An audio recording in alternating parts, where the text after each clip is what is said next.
book that I've written that most tried to frame my concern with popular culture to a more general audience is the collection of essays, Outlaw Culture. And in the beginning of that book, what I say is that students from different, class backgrounds and ethnicities would come to my classes, and I would want them to read all this metalinguistic theory and of difference and otherness, and they would say, well, what does this have to do with our lives? And I found continually that if I took a movie and said, well, did you go see this movie, and how do you think about it? And I related something very concrete in popular culture to the kind of theoretical paradigms that I was trying to share with them through various work. People seemed to grasp it more, and not only that, it would seem to be much more exciting and much more interesting for everybody. Because popular culture has that power in everyday life. My mom always said life was like a box of chocolates. You never know what you're going to get. Whether we're talking about race or gender or class, popular culture is where the pedagogy is. It's where the learning is. And so I think that partially people like me who started off doing feminist theory or more traditional literary criticism or what have you, begin to write about popular culture, largely because of the impact it was having as the primary pedagogical medium for masses of people globally who want to, in some way, understand the politics of difference. I mean, it's been really exciting for someone like me, both in terms of the personal desires I have to remain bonded with the working class culture and experience that I came from, as well as the sort of southern black aspect of that, and at the same time to be a part of a diasporic world culture of ideas, and to see how can there be a kind of interplay between all of those different forces. Popular culture is one of the sites where there can be an interplay.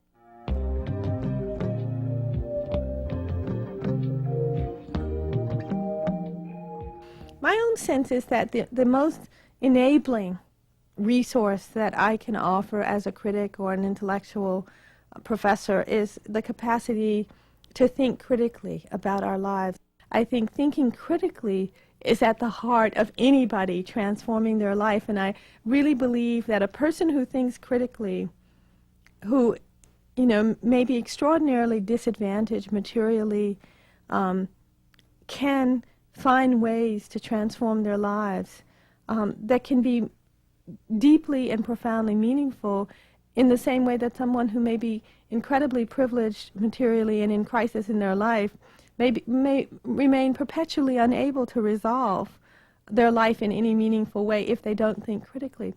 As someone who's moved from teaching at very fancy, private, predominantly white schools to teaching at an urban, predominantly non-white campus in Harlem, and the first thing I noticed was that my students were equally brilliant in the Harlem setting as they were when I taught at Yale or Oberlin, but their senses of what the meaning of that brilliance was and what they could do with it, their sense of agency was profoundly different. When students came to Yale, they came there knowing that they're the best and the brightest, and they think that they have a certain kind of future ahead for them, and they in a sense, are open to embracing that future. It has nothing to do with the level of knowledge. It has more to do with their sense of entitlement about having a future. And what I see among my really brilliant students up in Harlem, many of whom have very difficult lives, they work, they have children, is that they don't have that sense of entitlement. They don't have that imagination into a future of agency. And as such, I think many professors do not try to give them the gift of critical thinking in a certain kind of patronizing way. Education just says all these people need is tools for survival, basic survival tools like their degree so they can get a job, and not in fact that we enhance their lives in the same way we've enhanced our lives by engaging in a certain kind of critical process.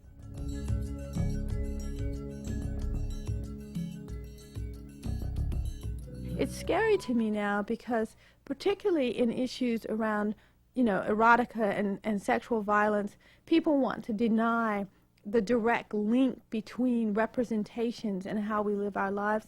I think that it's possible to embrace the knowledge that there's a direct link between representations and choices we make in our lives that does not make that link absolute, that does not say, if I look at a movie in which a woman is fucked to death, then I will go out and think I should let myself be fucked to death by any man who wants to fuck me.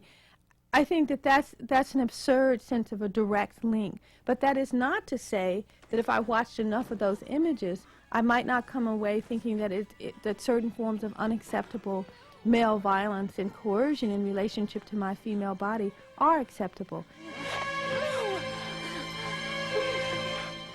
It's frightening to me now when people want to behave as though certain images don't mean anything. I thought of this when I saw Larry Clark's Kids, and I went back like in circles of progressive white friends and I said, oh God, the racial politics in terms of representation in this film really sucked. What's up? What's up? Fuck you mean? What's up? What's up? And they really wanted to say it didn't matter. It didn't mean anything. And I was like, give me a fucking break. I mean, like, we know why the person who's brutally bashed to death is a dark-skinned black man. It's crucial that he's a dark-skinned black man. Because in fact, people's antipathy to dark-skinned black men is actually much greater than their antipathy to black men in some kind of general way.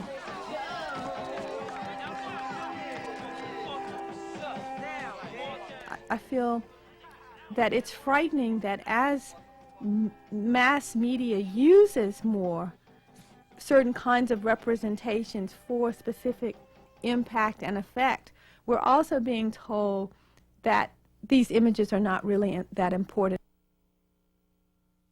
Think about all the Americans who've never ever in their lives for one, second thought about Scotland and Ireland, who went to see Braveheart, who suddenly put notions of British imperialism and the freedom of Ireland on their little social maps because of a Hollywood movie.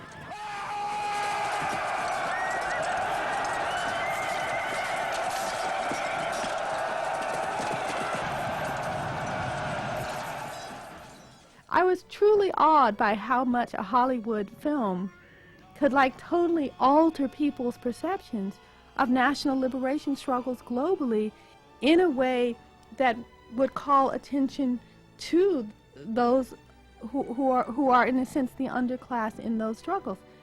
And that is also the power of white male privilege. White male stardom. I mean, it's important for people to look at who produced and directed that film. Because it's not just that Hollywood can do that, it's that specific liberal white men who are moneyed within the context of Hollywood can produce whatever images that they want to produce.